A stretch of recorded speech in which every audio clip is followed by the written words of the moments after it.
30. Eu convido você a abrir o texto sagrado, a palavra de Deus. Abra comigo. Chamem as crianças para que as crianças também participem lendo a palavra. Este é o culto. E o culto está onde o fiel servo de Deus também está. Neemias capítulo 8, e nós vamos ler do versículo 4 ao versículo 12. Neemias capítulo 8, do verso 4 ao verso 12. Eu quero compartilhar com você nesta hora sobre o tema Oração exige santidade. Neemias 8, do 4 ao 12. Esdras, o escriba, estava num púlpito de madeira que fizeram para aquele fim. Estavam em pé junto a ele, à sua direita, Matitias, Sema, Anaías, Urias, Ilquias e Maacéias. E à sua esquerda, Pedaías, Misael, Malquias, Rassum, Rasbadana, Zacarias e Messulão. Esdras abriu o livro à vista de todo o povo, porque estava acima dele. Abrindo-o ele, todo o povo se pôs em pé. Esdras bendisse ao Senhor, o grande Deus. Aqui eu faço um parênteses. O pastor Lucas agora, nesta oração, ele bendisse ao Senhor. E na hora que o pastor Lucas fez a oração, eu me lembrei deste texto. Esdras bendisse ao Senhor, o grande Deus, e todo o povo respondeu amém, amém. E levantando as mãos, inclinaram-se e adoraram. Levantando-se as mãos, inclinaram-se e adoraram o Senhor com o rosto em terra. E Jesua, Bani, Serebias, Jamim, Acubi, Sabetaí, Rodias, Maceias, Quelita, Azarias, Josabade, Hanam, Pelaías e os levitas ensinavam o povo na lei, e o povo estava no seu lugar. Leram no livro na lei de Deus claramente, dando explicações, de maneira que entendesse o que se lia.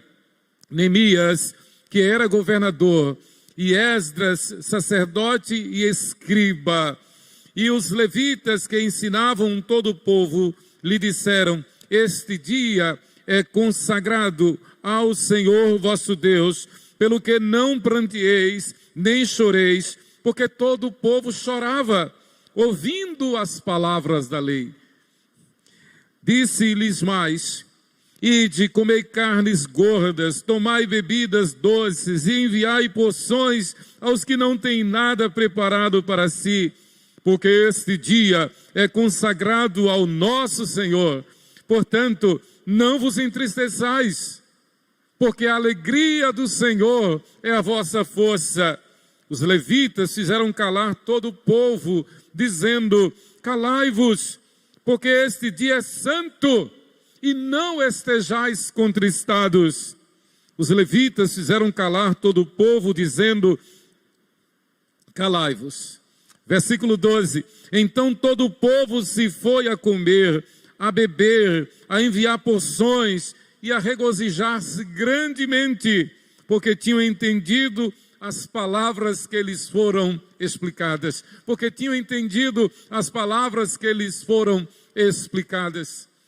Queridos, quão doce é, quão maravilhoso é conhecer a Deus, conhecer a palavra de Deus.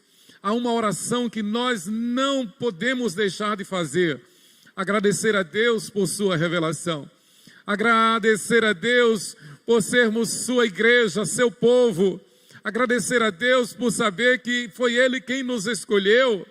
Não fomos nós que escolhemos a Deus, não fomos nós que nos decidimos obedecer, foi Deus quem nos constrangeu, gerando em nós fé, dom de Deus, esperança, graça de Deus, amor, virtude de Deus.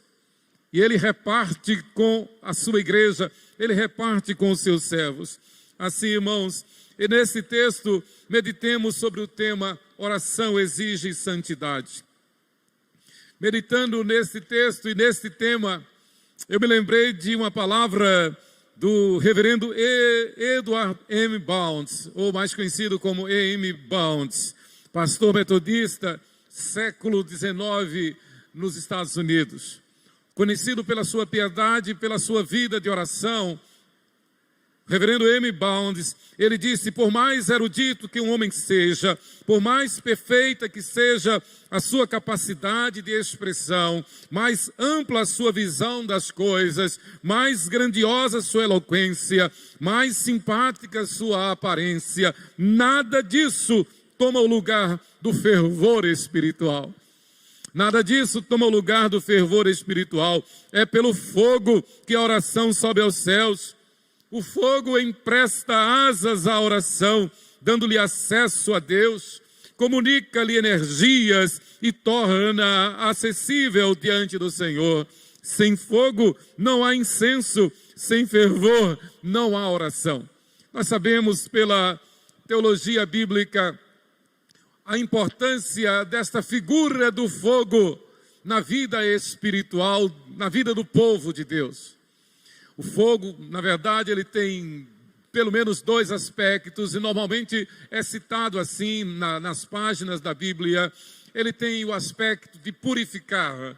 Lembremos-nos de que o Senhor nos purifica no cadinho, e o cadinho é aquele instrumento, aquele vaso onde os ouríveis trabalham o ouro, trabalham o metal, para purificar, e purifica com fogo. O fogo também tem o aspecto de destruir aquilo que não agrada, aquilo que não serve, aquilo que se torna imprestável. A palha, por exemplo, purifica o puro metal e destrói aquilo que não serve, aquilo que se torna imprestável. No sentido espiritual, o fogo, ele tem o aspecto de nos purificar e de nos santificar diante de Deus. Nós sabemos pela Bíblia que as nossas orações chegam como incenso a Deus, às narinas de Deus. A Bíblia fala esta figura, esta metáfora, e obviamente para que haja fumaça, é preciso que haja fogo. O fogo que nos purifica e que de nós faz sair esta fumaça através das orações, ou as nossas orações como fumaça que chegam a Deus. Nesse texto, Neemias, ele, depois de ter chamado os homens, como nós vimos nos capítulos 6 e 7, ele chama os homens, ele instrui os homens. No início desse capítulo 8, dos versículos de 1 a 3, nós já vimos, ele doutrina os homens, ele ministra a palavra e ele continua nessa ministração. Ele está preparando os homens em Jerusalém para que fossem seus continuadores da obra. E obviamente, claro, como um excelente administrador, como um líder de primeira, Neemias não está pensando apenas no aqui e agora. Ele está pensando no futuro, ele está planejando, projetando para o futuro. E sem dúvida alguma, Neemias, como nós já temos visto no seu livro, Neemias, ele tem em mente, ele tem em foco a vinda do Messias. Jerusalém e Israel precisavam estar preparados para receber o Messias, a primeira vinda do Messias na plenitude dos tempos. Nós estamos nos preparando para a segunda vinda do Messias. E a palavra de ordem, então, para a igreja em todo o mundo é: prepara-te para te encontrares com o teu Deus. Haja o que houver, aconteça o que for. O sofrimento, a aflição, os dias difíceis, claramente são sinais evidentes, porque a Bíblia assim o diz, de que estamos muito próximos da volta de nosso Senhor Jesus Cristo. Não sabemos quando Ele virá, talvez já, talvez mais tarde, esta noite ou amanhã, ou daqui a 1000 anos, nós não sabemos, mas quando Ele virá, mas sabemos que Ele virá. E sabemos que devemos estar preparados. Então, a melhor maneira de nos prepararmos é em comunhão com Deus. E a oração é este meio de graça que Deus nos dá para que sejamos mais íntimos de Deus, para que tenhamos mais intimidade com Deus, para que nos consagremos mais ao Senhor, para que o agrademos como Ele deve ser agradado, para que o adoremos como Ele deve ser adorado, para que sejamos suas testemunhas fiéis neste mundo, para que quando Ele vier nos buscar, sejamos encontrados não como aquelas virgens nécias, mas como as virgens sábias, prudentes. Para isto, precisamos de vida de oração. Mas a oração exige santidade. Oração exige santidade. Eu quero fazer aqui um breve adendo. Temos visto muita gente pedindo oração, muita gente se oferecendo para orar, muita gente falando em oração, nas redes sociais é uma constante, é um lugar comum e, de certa maneira, é bom. Mas não basta orar, não basta pedir oração, não basta dizer eu vou orar. A oração é uma comunhão com Deus. Para orar de forma agradável a Deus, é preciso ter comunhão com Deus. É preciso estar alicerçado na palavra, arraigado na palavra. Do contrário, seria reza. Do contrário, seria qualquer coisa mística. Mas a oração, conforme a Bíblia, é um ato de comunhão com Deus, mediante a obediência, a fidelidade de quem ora para com Deus. Para falar com Deus é preciso ter intimidade, é preciso ser santo, é preciso ser fiel. Então não basta dizer eu estou orando, ou então ore por mim, ou pedir oração. É preciso, antes de tudo, desejar ser obediente a Deus, fiel a Deus. Vejamos o texto, Esdras, versículos 4 e 5. Esdras, o escriba, estava num púlpito, ele subiu num patamar, um púlpito semelhante a este. O texto diz que o dele era de madeira, como normalmente a igreja usou no passado. E ele subiu no púlpito. E é interessante, quando a Bíblia cita nomes, vários nomes, as genealogias, por exemplo, as estatísticas, os róis de membros, o cuidado que a Bíblia tem, ou melhor, é o cuidado que Deus tem para com o povo, para com as famílias. Deus nos trata de per si, Deus nos trata individualmente.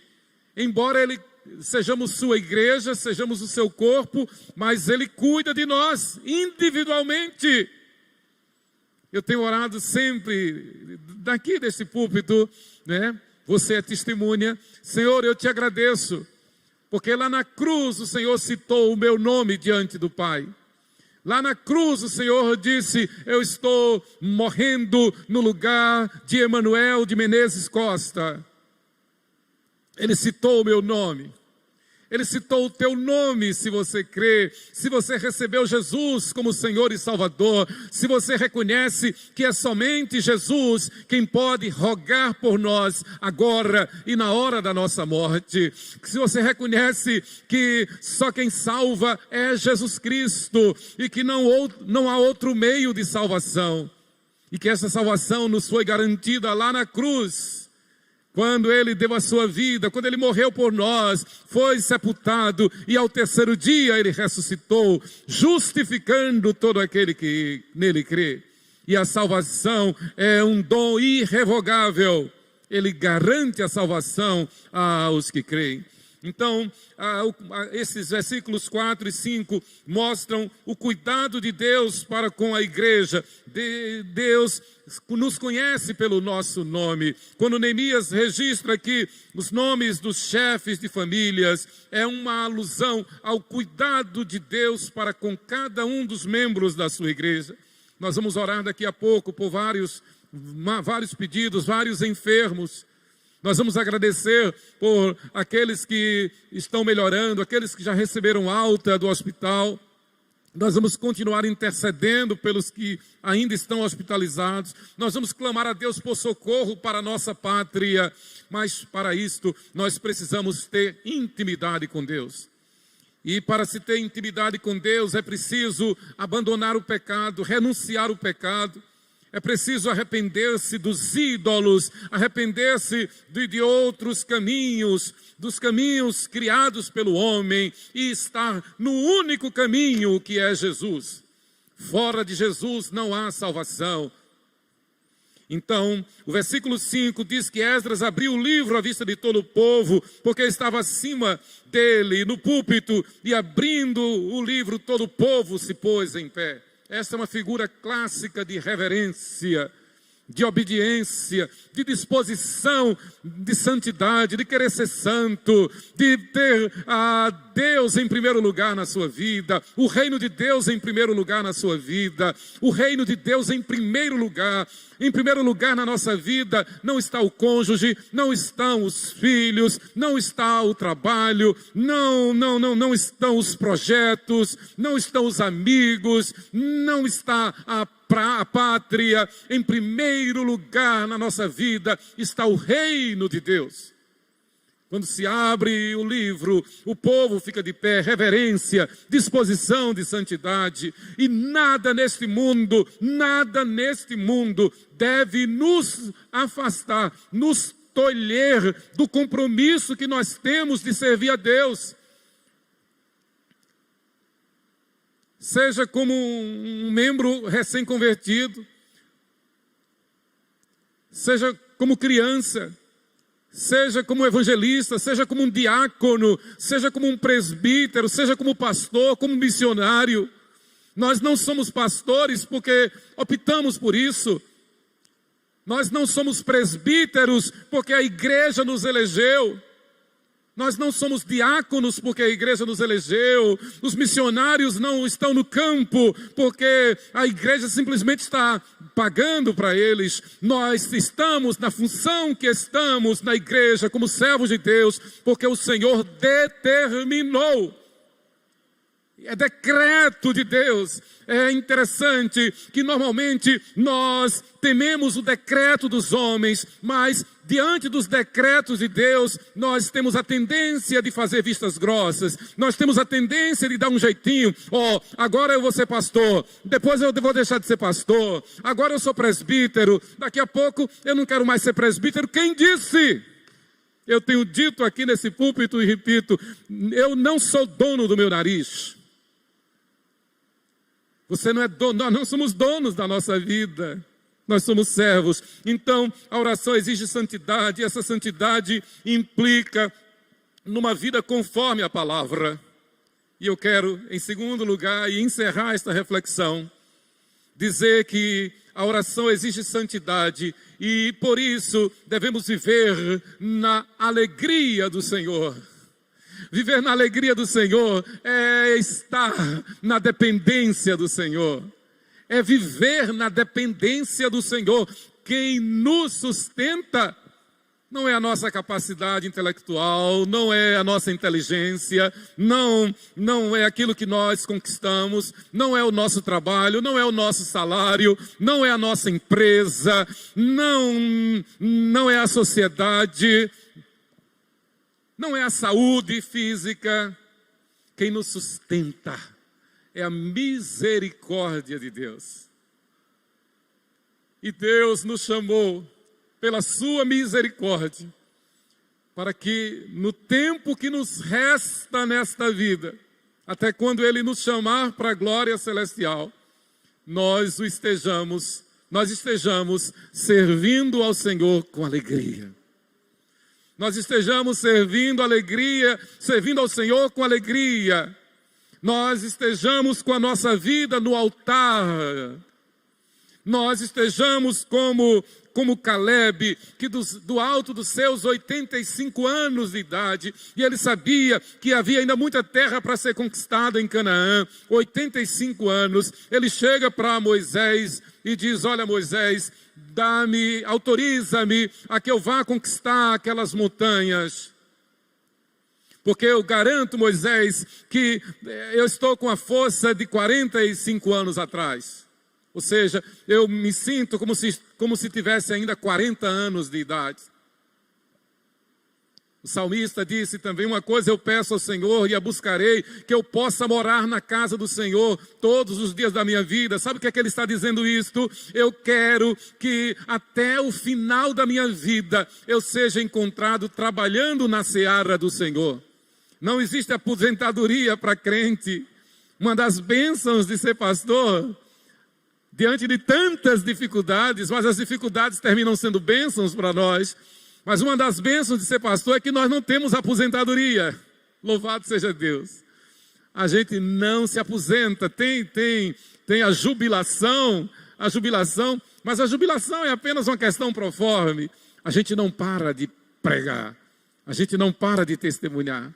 Nós estamos muito alegres na nossa turma que formou comigo no seminário em 84, porque o nosso amado mestre, o nosso reitor, deixou de morar na sua terra, na Holanda, e veio embora para o Brasil. Veio morar em Itajubá, lá no sul de Minas. Está aí já.